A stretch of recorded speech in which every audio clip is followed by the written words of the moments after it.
Понятно, что мы не можем обеспечить безопасность людей в больших мероприятиях, большие риски, поэтому принимаем решение, что в городах, районных центрах, крупных поселениях мероприятий проводить не будем, но в сельских населенных пунктах мы разрешаем, если на это будет принято решение местного органа власти, с учетом мнения, во-первых, населения, но с учетом требований и по согласованию Роспотребнадзора. Наиболее правильный сабантуй – это деревенский сабантуй.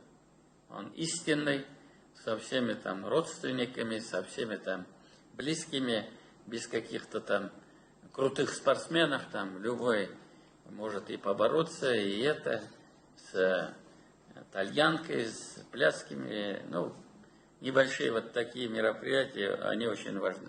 День мы определили, 4 июля.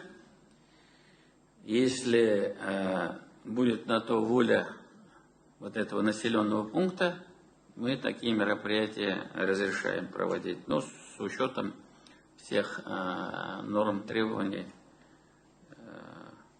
Роспотребнадзора.